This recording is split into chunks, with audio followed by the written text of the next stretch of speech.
This is Retail Tomorrow on Morning Newsbeat, a monthly conversation in which we talk about strategies and technologies that are reshaping the world of, well, retail tomorrow. I am joined today by Sterling Hawkins, the co-founder and co-CEO of CART, the Center for Advancing Retail and Technology.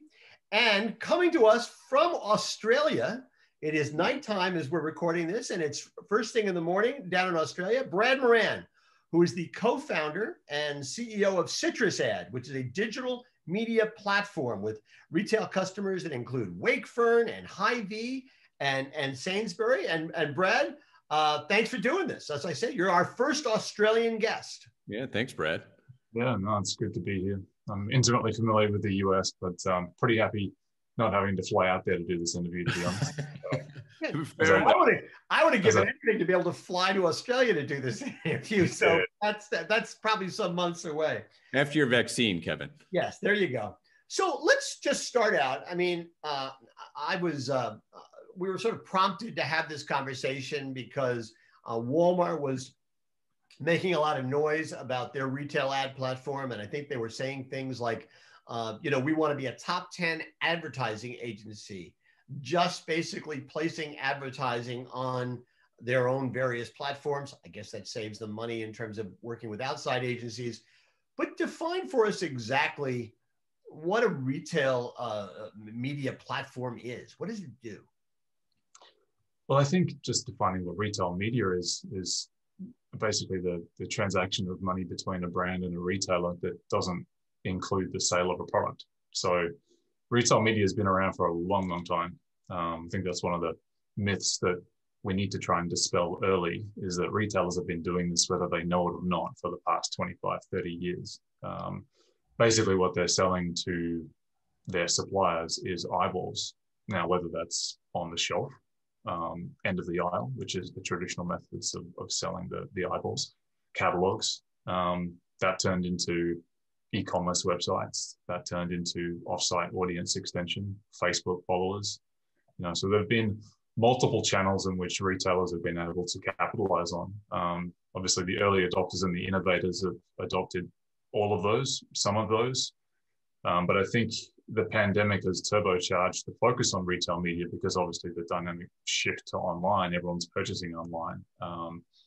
And unfortunately with grocery, one of the problems about online is that it's very costly. So the cost of fulfillment is very, very high. The profit margins are negative.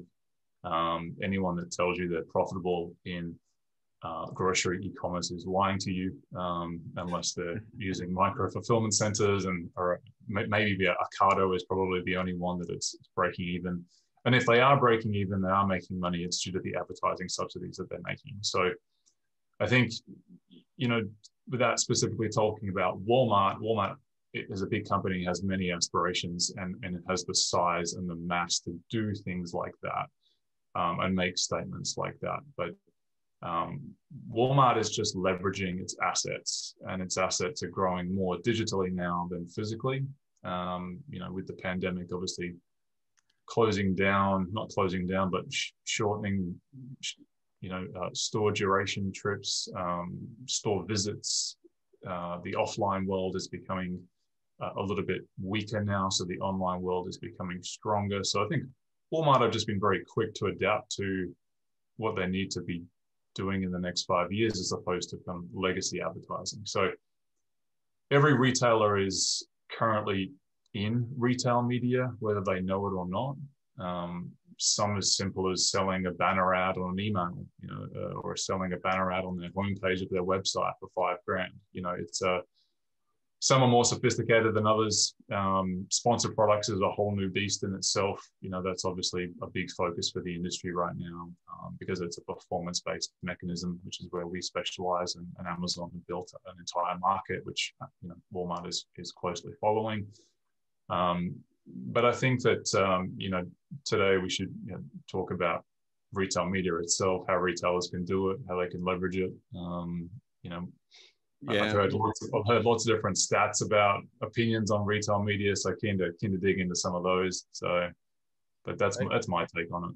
I think that's a great point. You know, retailers have been doing it for almost as long as they've been around and trying to find different places around the store or in their different media where they can sell different advertising. You know, and I think a lot of that approach, at least traditionally, has been the same for the big guys, the mid-sized guys, and even the small guys. Do you think that's the same today, especially as more dollars are going online and e-commerce is exploding and everything else? Like, what does the landscape look like for the different size retailers and even different verticals? Yeah, I'll get to the verticals in a second because that's a very different question. Retailer size, I think, does have I think the concept of making money by providing eyeballs and particularly retail media at the point of purchase is very, very valuable. So I think what's happened is over the last 12 months, I think retailers have been given, kind of proverbial kick up the rear end to say that e-commerce is not just this part of the business you need to focus on. The pandemic has certainly said, well, if you don't have a strategy, you're basically going to go out of business. I think every retailer needs to adopt a strategy of some sort. Is everyone's program going to be as big as Target's and Walmart's? No, because they just simply don't have the mass. But it's all about, picking the right strategy for them and moving quickly, because the pandemic isn't going anywhere soon. Sure, vaccines are being rolled out, but we really don't know whether the world's going to return to normal in the next 12 months. And statistics say that... I don't know if we ever will go back to some normal, by the way, but no, yeah. I think e-commerce as well. I think that the fear factor of the virus too holds a lot of weight. I think that even though people are vaccinated, they're still, well, if I can get away with shopping from home, why would I risk it and go to the store? So I think every retailer needs to look at this a little bit more seriously now. Should they all go and invest millions and millions of dollars into technology and retail media teams? No, absolutely not, because it simply won't work. Bigger retailers, they want to do it themselves. They are doing it themselves. They need technology to enable them to do it themselves. So, Macy's, Target, Walmart, all taking it in-house now. So the bigger guys are realizing that they have the relationships, which is ultimately what you need. But you do need the technology to be able to enable the relationships to turn into dollars and scalable dollars. And the big difference between retail 5 years ago and what technology provides retailers now is retail never used to be able to provide that real-time reporting, that accuracy on where did my money go, how many clicks did I get, how many purchases were made because of this ad spend. Whereas that's where Google, Facebook, Amazon really, smashed everybody. I know exactly if I spend $5, I'm going to make 15 in sales. And that's why Amazon took off. And I think that's what's really kind of put the rocket up retailers now with the pandemic to say, well, I need to get into this performance-based marketing. Otherwise, I'm going to get left behind. And so I think, I think that the idea of everyone being in retail media is definitely true, but it's not a one size fits all. And coming back to your point around industries, I think that the same principle applies. I think that people electronics retailers will still make lots of money out of shelf space and selling sponsored products. But I think from what we've seen and with our retailers across the globe in multiple verticals, grocery is probably by far the most important for sponsored products, as it's more of a impulsive buy. It's a convenience buy. People aren't there to research milk, eggs, and cheese. Someone goes to buy a laptop, they know which ones they're going to buy, or at least they've already narrowed it down. So the chances of being persuaded by a sponsored ad are somewhat remote. So I'd say that the impact of what sponsored search can do for grocery is very, very large versus other verticals.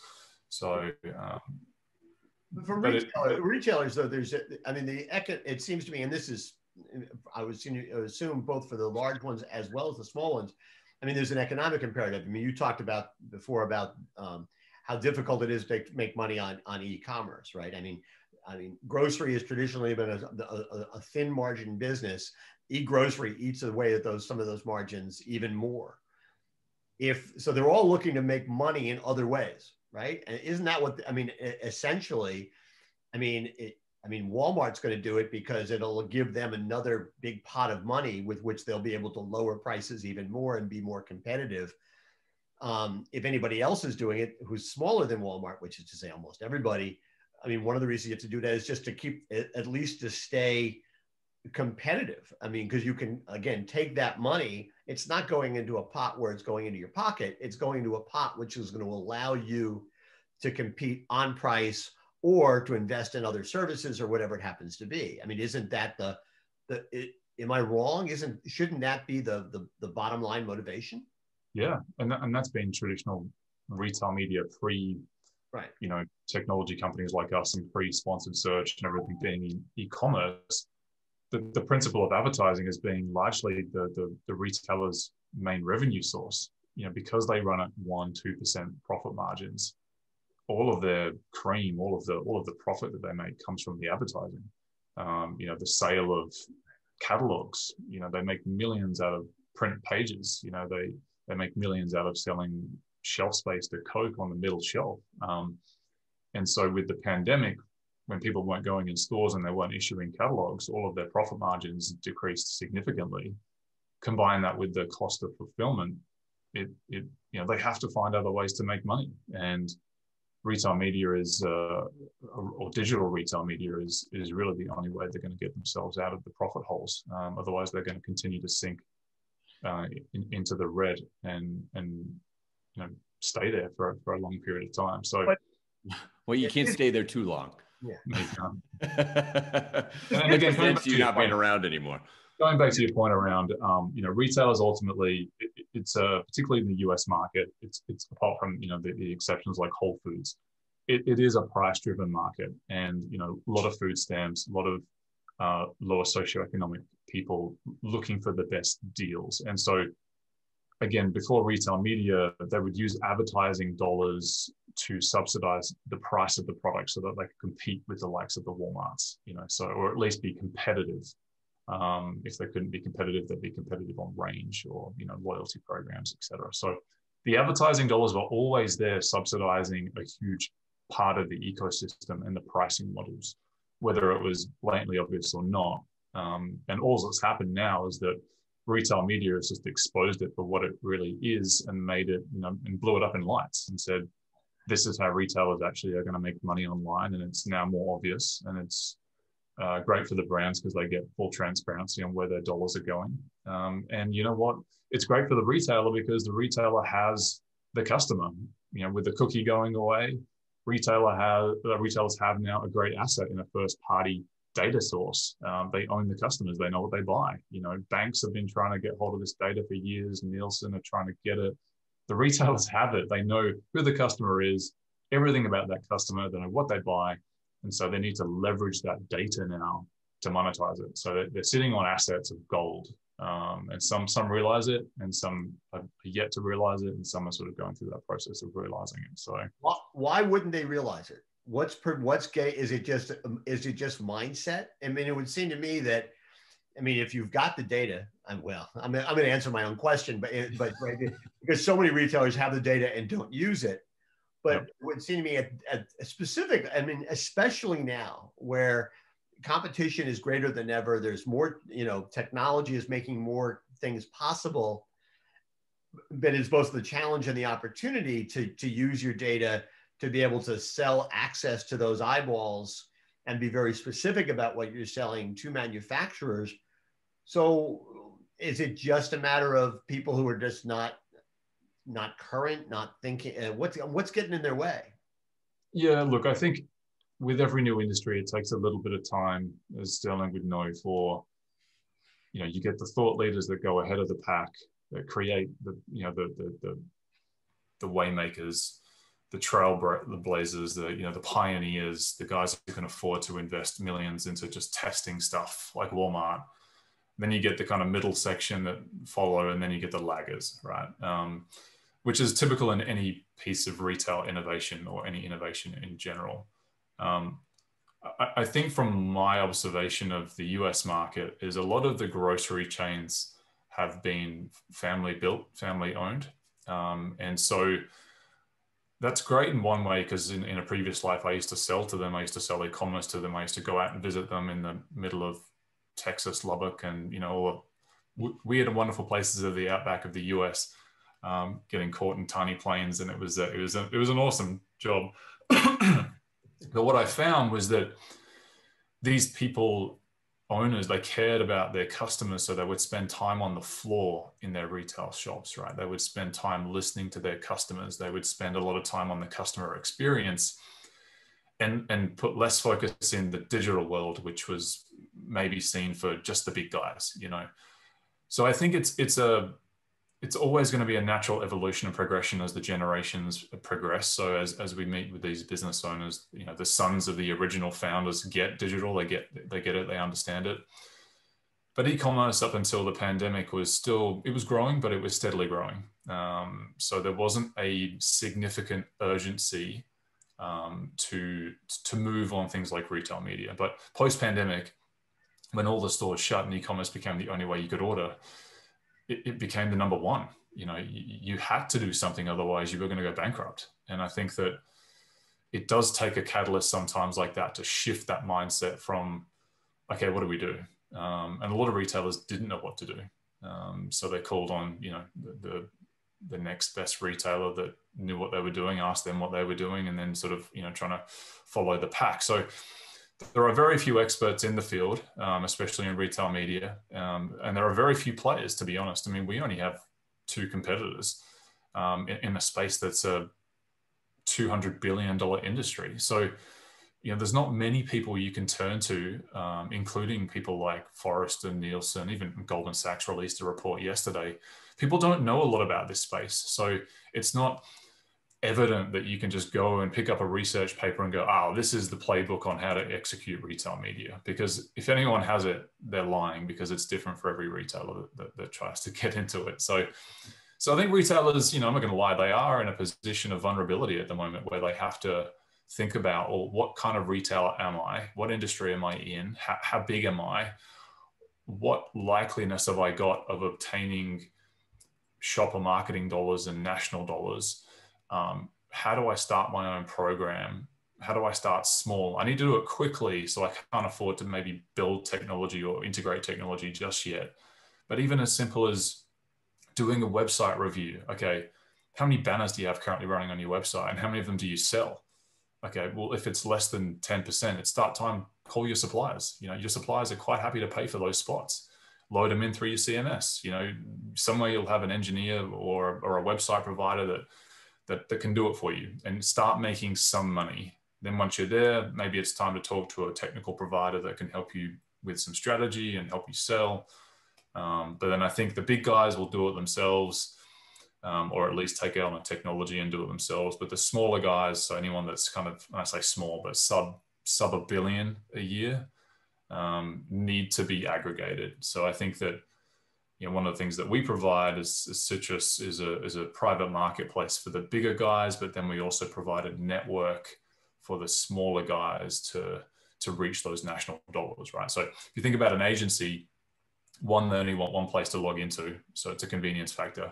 But 2, they want the national spread.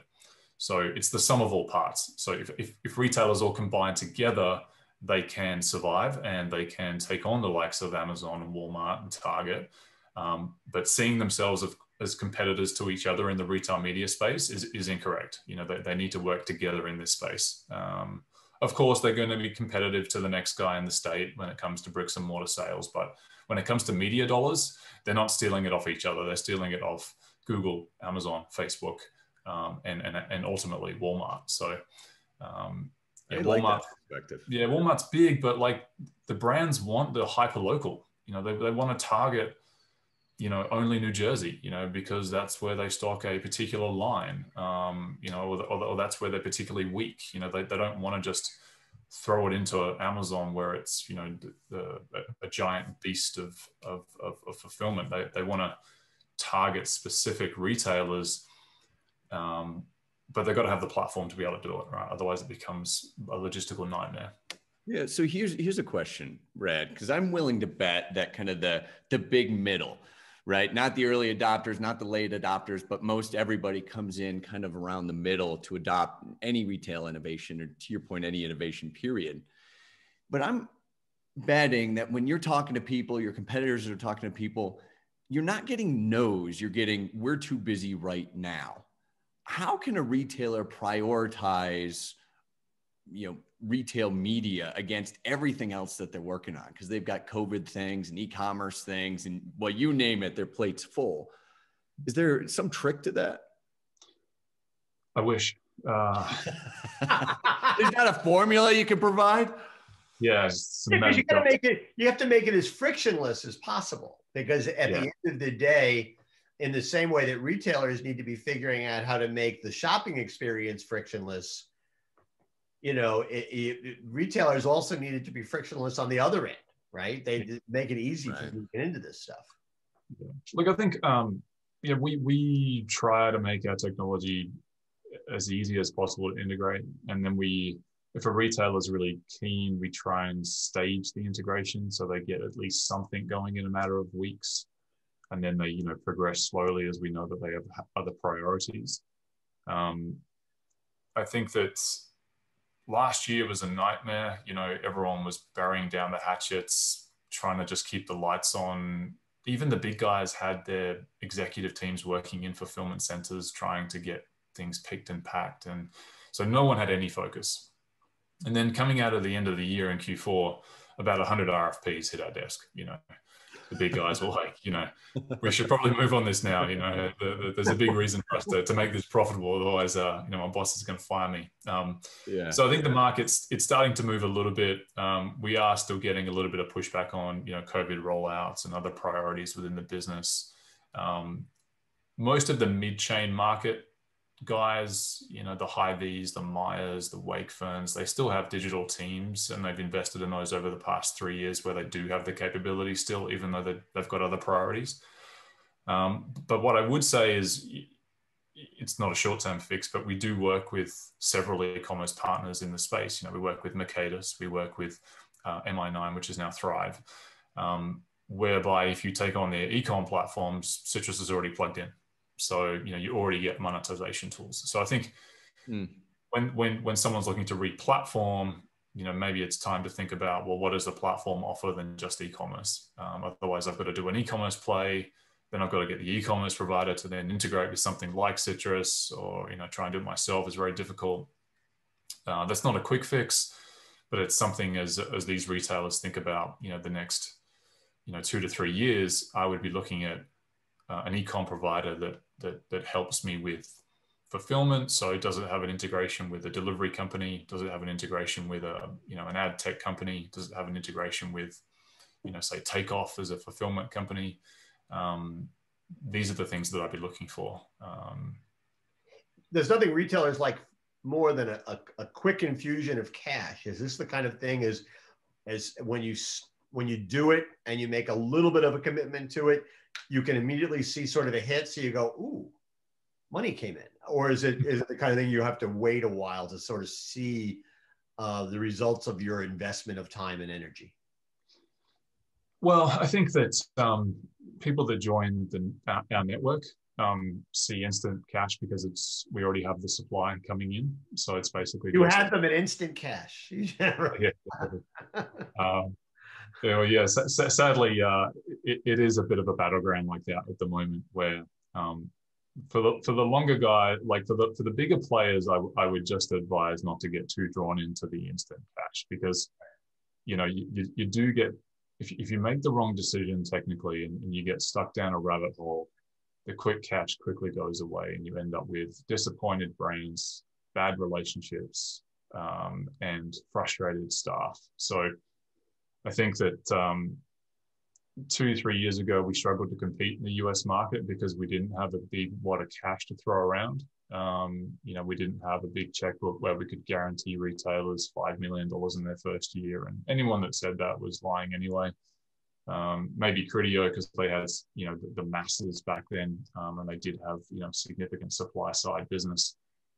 But I think these days, retailers can't afford to make the wrong decision, because the decision they make now is going to hold them in good stead over the next 2 years. And the next 2 years will be ultimately defining in their entire business careers. So 70 years of building a retail chain across 200 stores could all be gone to waste if they pick the wrong provider in the next 3 months. So yes, obviously we try and help them with instant cash and try and get them the quick wins early.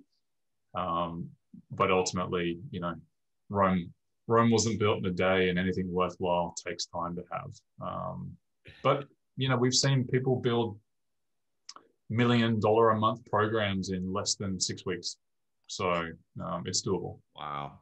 So retailers, they've got options here. Like you said, they can do it very simply and just manage it themselves. They can work with providers like yourself. They could build out a whole media network like Walmart. What are the pros and cons of doing those things yourself versus outsourcing them? Yeah, I would say that with the rate of technology moving as fast as it is, insourcing the technology is a bad idea. Now, for everybody, or you're just saying anybody? Well, I'm entitled to my opinion, right? So sure. This is not, I'll cover the citrus ad logo here for a minute. Walmart are a brilliant PR company, right? So whenever we get asked about how do we be more like Walmart, how do we be more like Kroger? So we'll go hire their PR team because they talk about retail media more than anyone else. And that creates buzz, creates the perception of innovation, like they're doing amazing things. Same with Instacart, right? They're a PR machine, but they're also the biggest company in the world. So, let's not compare ourselves to Walmart. I think the practicality of trying to build ad tech internally is very, very challenging. Or trying to build any tech internally is very, very challenging, because you tend to look at it from a lens of what's good for me. And then you tend to be hung up on the resources that you have at the time leading the project. So if those resources aren't absolutely excellent at building this product, then you're stuck with whatever they build in for the next 5 years. Where I would say it's cheaper and more cost effective to license technology, just like you would license your accounting software, your DMP software, your data analytics software. The ecosystem of software is just growing too fast and exploding in too many different horizontal ways that trying to become all things to all people as a retail company is a bad idea. I think as a resale company, you should focus on being good at retail and partner.